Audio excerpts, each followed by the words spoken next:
Okay, Here there she we go. is. Here she is. Sorry. Good Okay. morning. Morning. How are you? You're very well, thanks. How are you, Andrew? I'm very well. Thanks for joining us. That's Thank, always thanks, thanks for giving us your time. good to catch Okay. up. Listen, I have these videos posted on our Instagram account, so I like to wrap it quickly. So I just want to do a formality. I'm Andrew McKenna. I'm the founder of the African Turf Academy. During the lockdown, I've been interviewing various people in the golf industry to highlight the opportunities that lie as a career in the golf industry. The industry has been amazing in their support of this. Some great speakers. Sue is, I would call her the lady of South African turf. Thank you for giving us your time, and looking forward to hearing your story. So we can kick it off. But I want to kick it off by just asking you a few random questions. Chicken or beef? Beef. Beef, okay.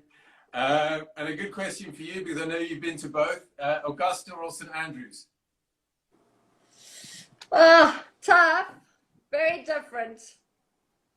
I have more of a connection with Augusta, so I'd have to say Augusta for now, but I love St Andrews. I think I bumped into you at the Open at St Andrews, didn't I, somewhere? Yeah, I was blown away by that experience, but I've never worked it, so maybe that's why I'm biased. Okay. And then the last one, another good question for you, the sea or the bushveld? The sea for December, the bushveld for winter. Okay. A similar answer to Craig Corbett yesterday. Okay, right. I'm going to get stuck in here. The idea is really to try and find out how you entered the golf industry, to give the guys out there any, the insight in how different people get into the industry. How did you first of all, get into golf? And secondly, how did you end up becoming into entering the turf world? Well, I played golf as a youngster on oil greens and very little turf. So that could have been a motivating factor. Grew up on a farm, and I always loved the outdoors, had a vegetable garden from a young age. But when I was working at Mount Edgecombe doing my prac as a landscaper, Mike Waddington, who many of you will know, came in as the new superintendent on the golf course, and he turned the place around. He started striping it up, putting down great nutrition, and I spent a lot of time on the course with Mike, and I was like, this is what I want to do. And where was this? Sorry, where was that? At Mount Edgecombe. Oh, Mount Edgecombe in Durban, yeah. Okay. In the first course back in '95, I believe it was. Okay.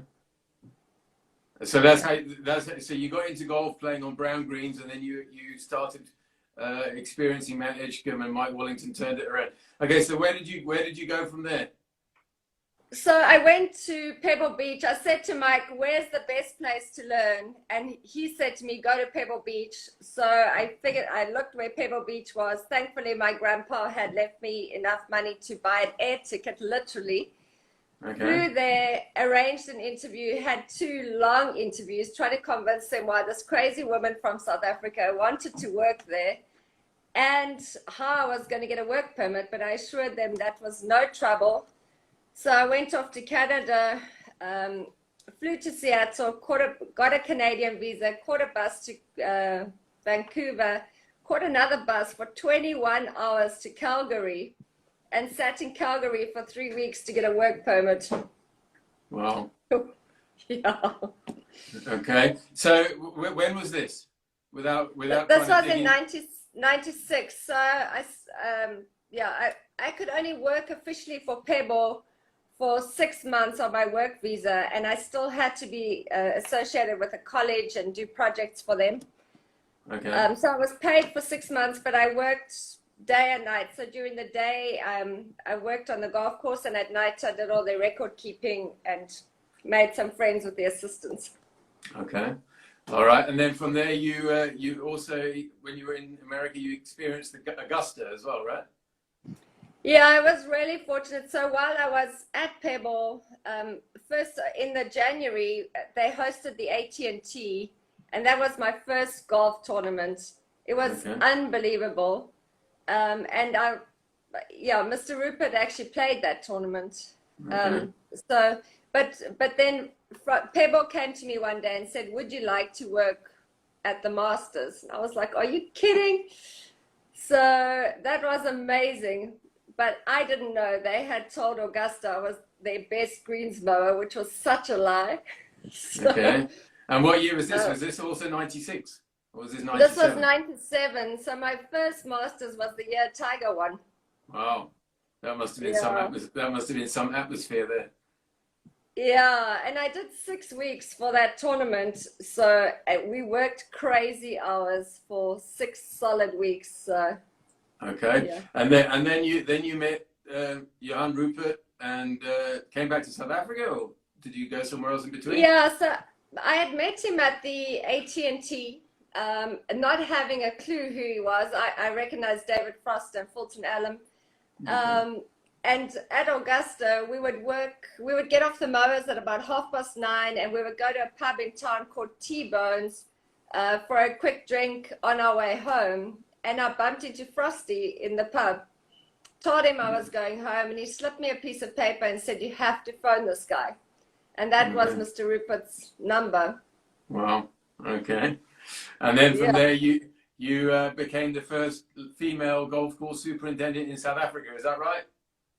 Yeah, it was really good because I had quite having now worked 2 tournaments. I'd now worked at Pebble, spent some time. I worked that only 6 weeks at Augusta, but it was phenomenal. So I had quite a high expectation of where I was going to, and I wanted to go to a tournament venue.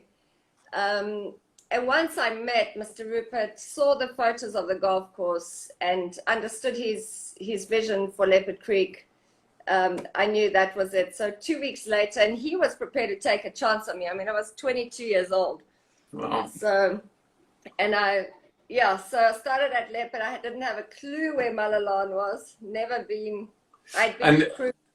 and was Leopard Creek built then already, or were you growing it in, or where was? Yeah, Was the... Leopard was a year old, so it was Bermuda greens, the old Tift Wolf, a mutated version. Yeah, so that was a challenge. Okay, and then you lasted there for 8 years, and then you decided that was it. Yeah, well, Leopard was amazing. So because arriving there, sorry, Andrew, I'm not quite getting to your question, but I think it would be interesting to from there I moved on to consulting. But that had been a great base because arriving at a golf course that wasn't built to spec, the vision of the owner was to create the Augusta of Africa. And I had to turn around and say, "Sorry, the way you've constructed this, I cannot give it to you." So that was an amazing, busy 8 years reconstructing, bringing the course up to eventually get to number 1 position, which was what we really wanted to do. Wow, brilliant. Okay, so then you were like the pioneering in ladies greenkeeping. I see Craig Haldane's asking what we can do to increase female greenkeepers in our industry.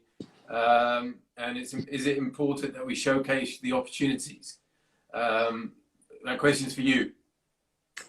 Yeah, Craig, it's an interesting one because I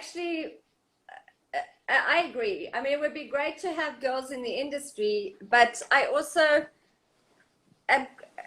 think they've got to be passionate about it, and that the opportunity is there. So if girls want to get into the industry, I mean, I started in 96.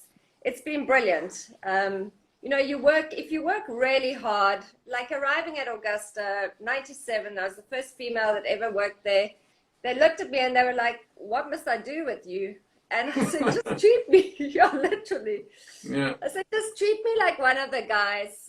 They said, "Okay, go see the mechanic." I went to the mechanic. He said, "Here's your mower, here are your greens, you scalp, you're out the gate." I was like, "Okay." And, I think if girls are prepared to work hard and be treated as one of the guys, and my only request is, can I have separate ablutions? So Yeah. then it's a wonderful industry. When it becomes tricky for girls and guys alike, is when you have kids. And that's when I started consulting, because to be a full-time superintendent, and if you want to be a great superintendent, a great mom, I think that's the challenge for girls. So work hard early, establish yourself, get set up, and then there are so many positions that are more flexible. Like now, I maintain some stadiums. It doesn't take as much time, but I've still got my handle in turf. I love that. And we distribute for Syngenta. I can, so I think for me, the challenge is not why girls can't do this job. It's how they would balance having kids and being a superintendent. That's the challenge. Yeah, that's actually was the next point in my list of things I wanted to ask you, is your time management, because wherever I go, if I go to a meeting in Cape Town, or I go to the Open at St Andrews, or I go to a meeting in Johannesburg, you're there. And I know that you run a turf, the Talking Turf conference every 2 years, which is great. Great turnout, and you're there. And then you've got your Syngenta, and you're there, and you're a mum. So it sounds. Yeah. So it's hard for me to sit here and tell the viewers exactly what you do. So I need you to help me with that. So the question is, how do you manage your time? Well, first, I think you've got to just prioritize. So for me, my time with my kids is really important, and I don't want to lose any of that time.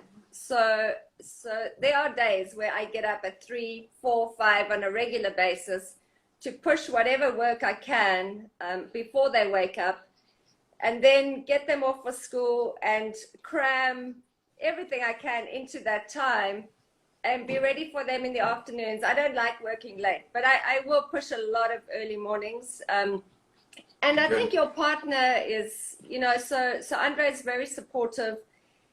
That you also need a supportive partner, and our grandparents have been amazing. So if I need to travel, the grandparents will move in. Neville Wenhold's wife, Saray, has been great. Neville's watching. Neville's on. Neville, yeah. I wish Saray was here. She's an amazing tutor. So, I don't think any of us ever want to compromise on our time with our kids or our families. I didn't work any majors when the kids were small.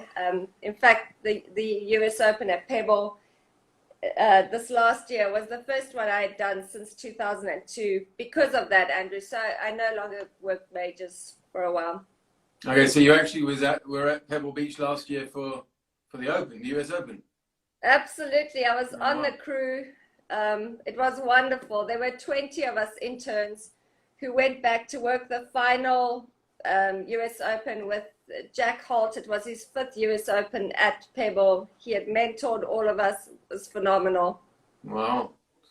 Amazing. That's it was a question of mine for later. What's your biggest tournaments? We'll get to that. Okay. So you come to South Africa. You're the first female golf course superintendent. What challenges did you have? I know you've touched on it, but what challenges did you have managing a golf course being a female? I think I'm really fortunate that I speak the African languages. So growing up on a farm, I'm fluent in Xhosa and Zulu. So the first meetings, they had interpreters, and I just listened and I didn't say a word.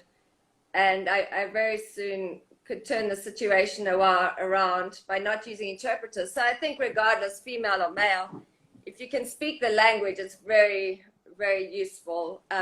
So I had a good relationship with our staff. Mr. Rupert was a phenomenal mentor and boss. I reported directly to him. So at Leopard, to be honest with you, I didn't have any challenges.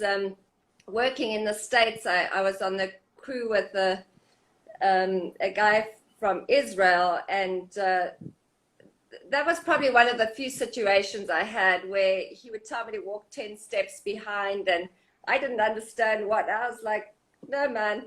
Eventually, he threatened to beat me up, and but that's probably the only issue I've had. The the superintendents have been so supportive, and I think it's also sitting in an education seminar in Orlando a few years ago. Tim Hires and I were having lunch, and lunch was for people who had done 8 education hours or more per day. And it was more than a rugby field full of people. And Tim looked at me and said, "Do you realize you're the only woman here?" And I was like, "No, I didn't actually." So I just, it's a great industry, and it's lovely now. Like, there was a young girl who worked at Pebble, Erin, who's a Toro. She works for Toro, I think, in San Diego. And yeah, so it's great to have girls in the industry, but I think I just see everybody as a colleague rather than... Okay. Yeah, you haven't focused on that. It hasn't been a focal point for you to notice the difference. No, and interesting, the CEO of the USGA is a wonderful lady, and she headed up the USGA for 32 years. And she said the same thing. We just, get on with the job, do the job right. And, I think you just don't want to aggravate the guys. So I'm very against, nobody in our team is ever allowed to talk about girl power or all that stuff, because I just, I don't agree with it. Yeah.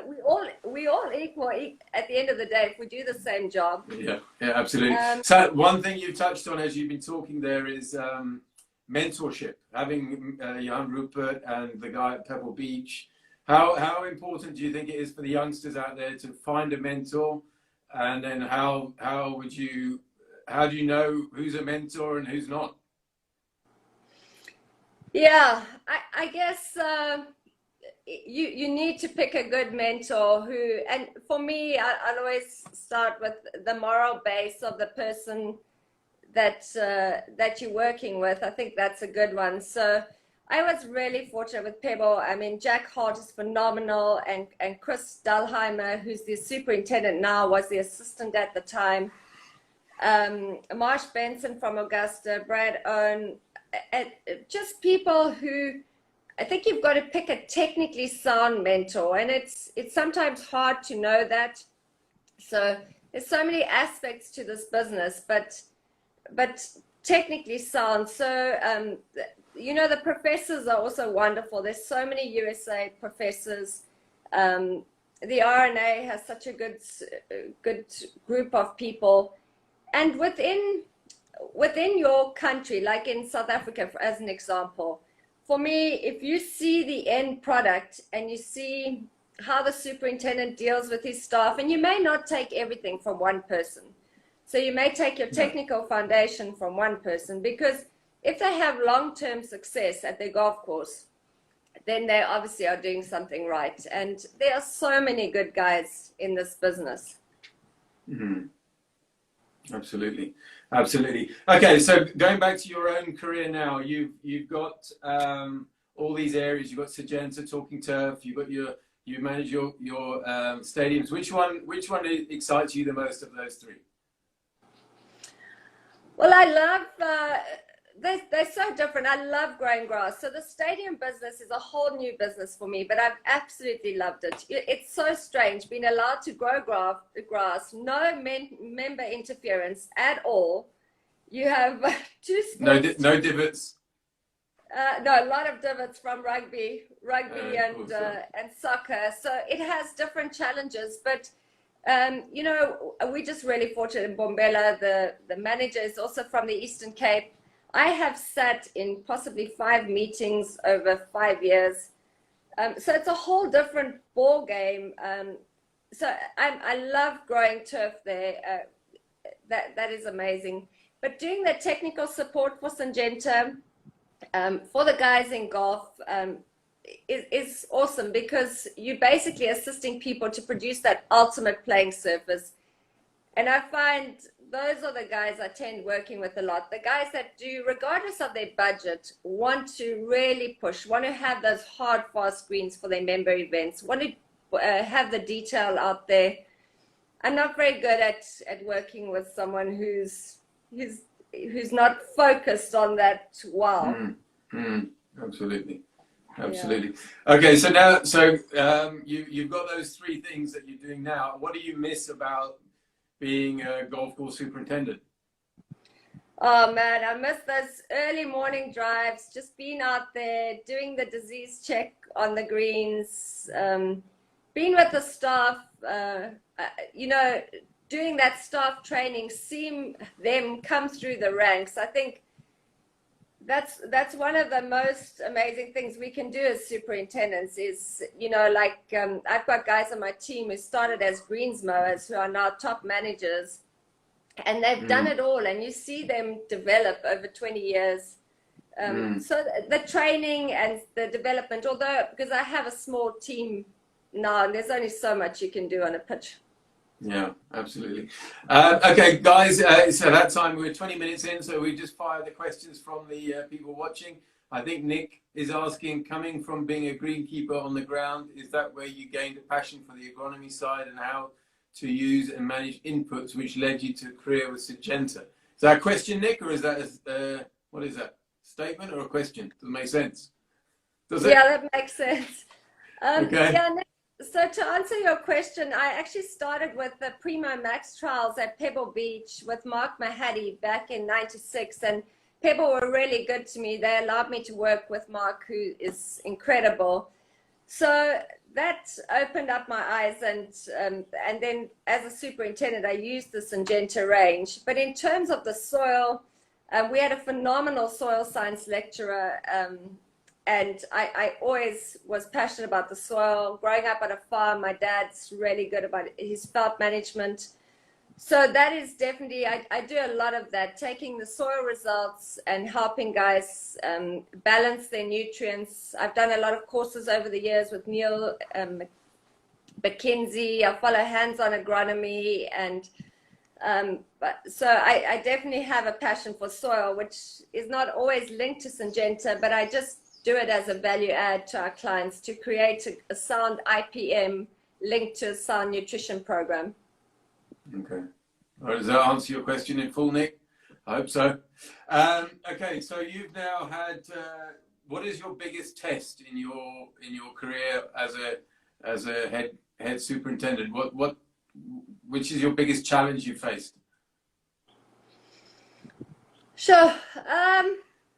Well, as with the stadiums, we've had a few where I came in 6 weeks prior to the Boca Scotland game, and the pitch was really not in great shape. So that was a tough turnaround. We've also been given 21 days from seeding to playing rugby before, so that's Wow. That's intense. So you know, with the stadiums, it's a different intensity. The construction of Leopard was incredible, and you know, at that time communication wasn't always that great, and I was trying to interpret the design and have that built on the ground, and but that was incredible. We've had some fun times where on the third green at Leopard, one of my staff poured Roundup down a hole to kill a rat. I was like, what? What makes you think Roundup will kill a rat? We've had, yeah, some tough staff issues, you know, labor issues where your staff that you're working so closely with are chasing you around, and yeah. Okay. So, And Christine's asking, what's your biggest challenge you face these days? time management. Time management. Yeah. Getting people to attend your conferences. That's always a challenge. That's my challenge. No, that's fortunately that's never a challenge. But you know, you try to be a good mom and a good wife, and run the business. So, but I think I really rely on my team, and I'm so blessed with an awesome team. I mean, Willem Cook, I've known since grade 1. He's watching. Oh, Willem, there you go. Yeah, Lucy's recently joined our team, and so I think that's the trick. Surround yourself with solid people. My maintenance team are so good, and then Squire joined me to take on all the admin functions. So he does the distribution and finance and all that he knows I'll be no good at. I just try and focus on the education and technical support and the marketing side of the business. Okay. All right. So African Turf Academy, we're trying to produce the next generation of superintendents, assistants, so on. And what do you think it takes to become a great superintendent? Is there similar characteristics? Is there similar traits that you've seen across the board in your experience? Yeah, absolutely. So generally, I think it's the guys that are prepared to put in the time, especially when you're learning. So I've actually developed this internship program, and I was fortunate to start my internship under a superintendent, Big Nasty, and you literally have to go through it all. I had to load trucks with the TLB. I had to go and seed areas, learn to operate a brush cutter, a chainsaw, mow the tee, the fairway. If you've done that yourself as a youngster, you as a superintendent are able to delegate work, which is fair, and you understand your team better. And if they see that you prepare to put in the time and the graft, it definitely, I think, hard work. And you know, I always say to the guys, go and volunteer at tournaments, because you won't work harder than you will in that week.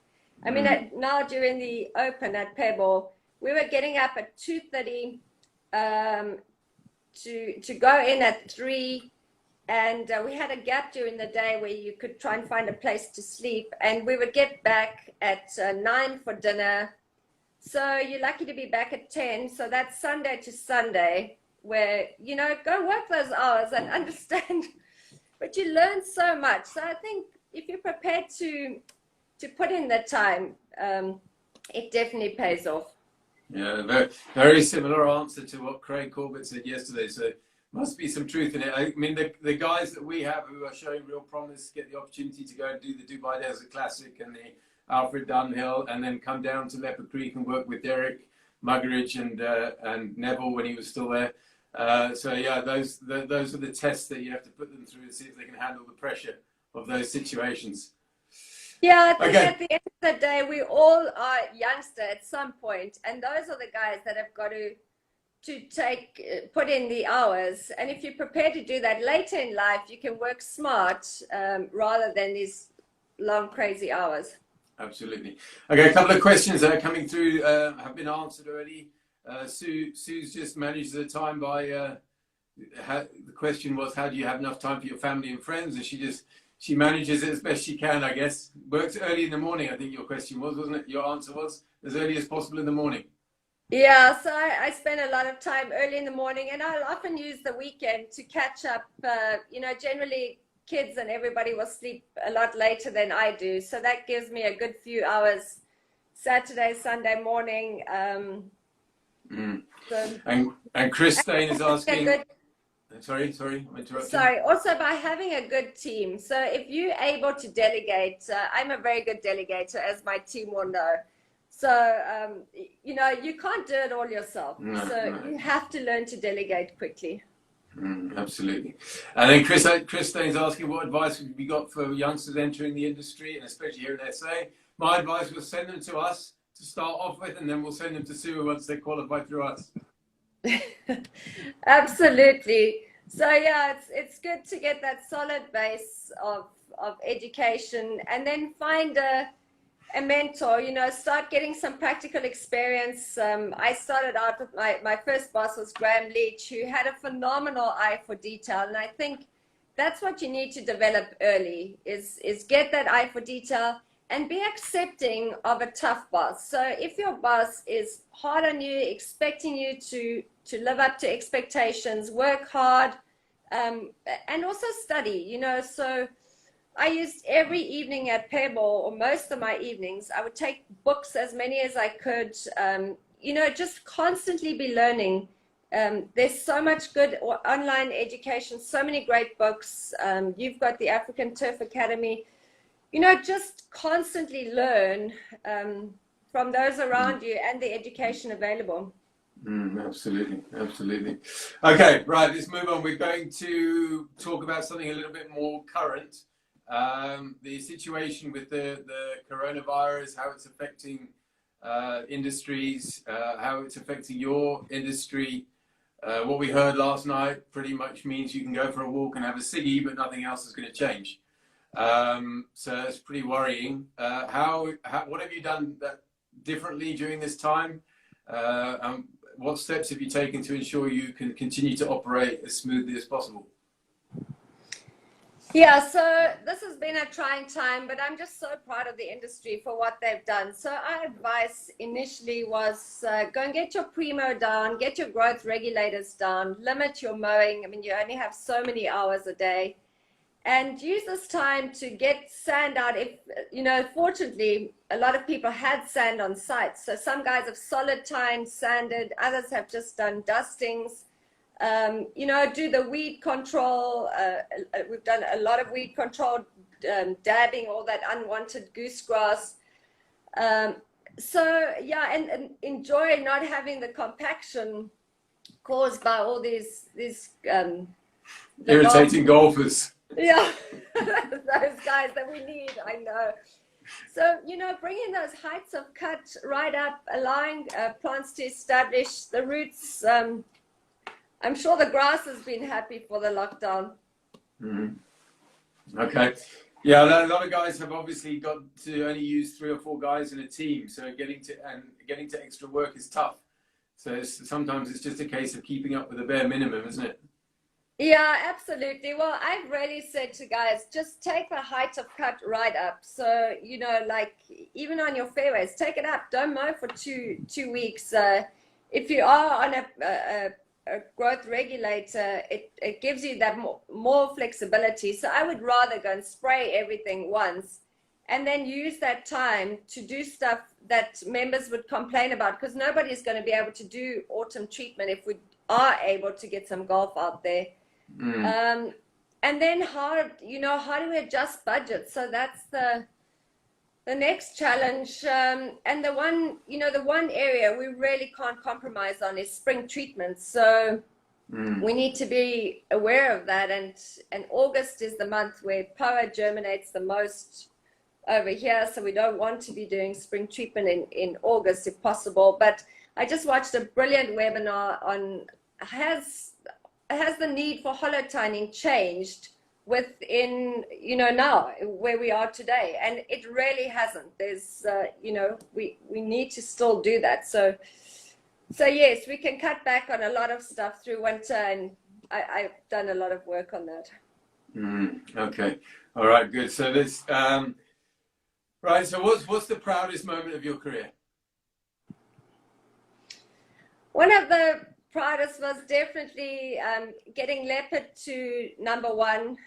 We worked really hard to do that, and I clearly remember that awards evening with Golf Digest. I know the rankings are, you know, subjective, but that was something we had worked really hard to.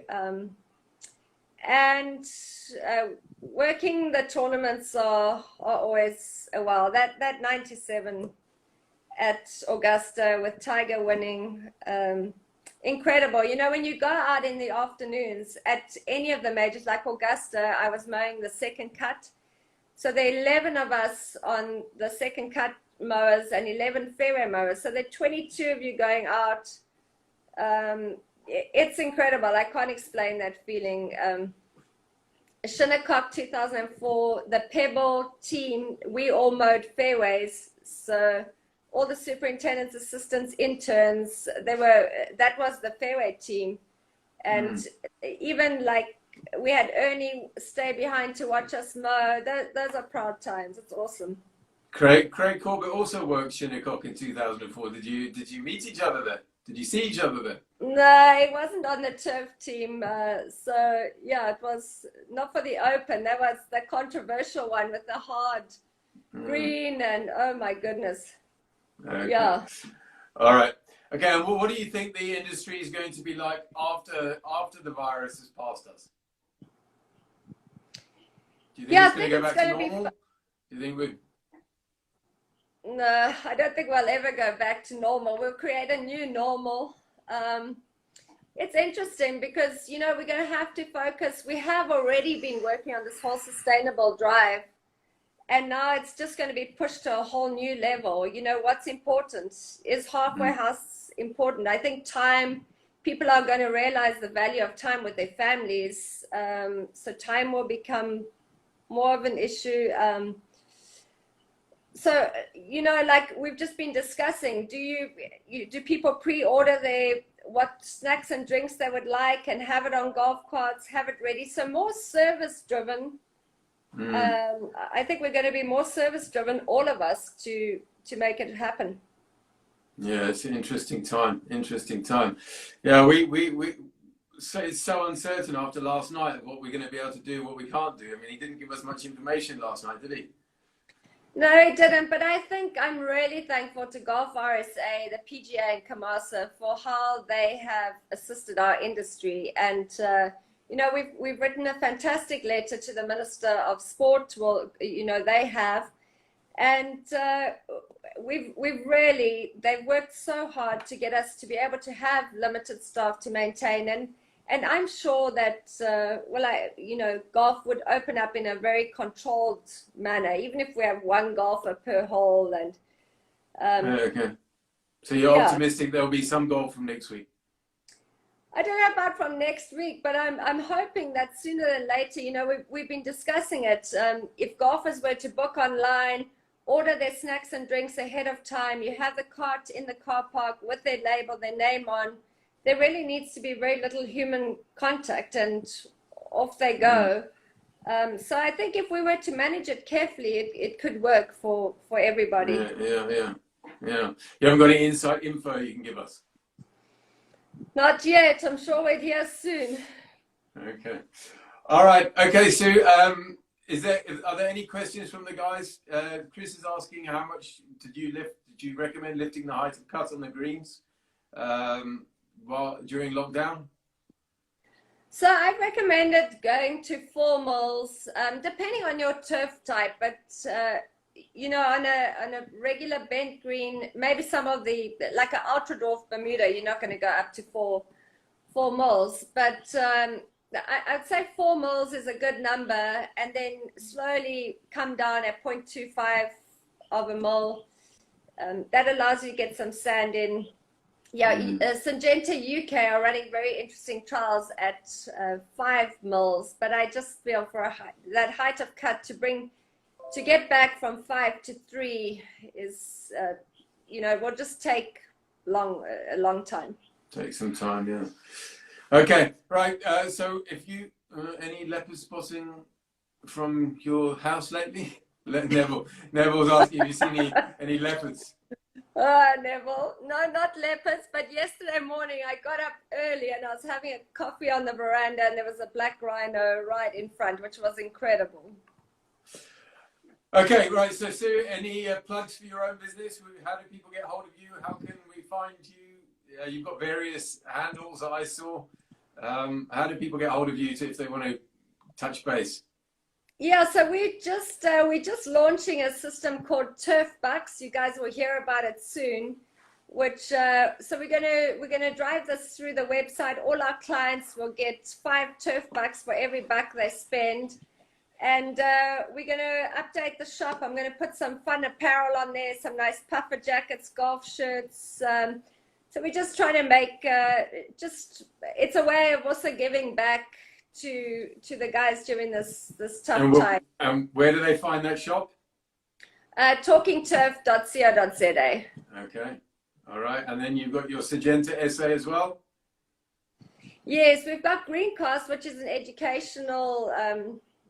educational platform. But if anybody's interested in getting more technical updates, we send out a mailing a few times a month, and we really try and keep it really technical for sports fields, golf, or landscape.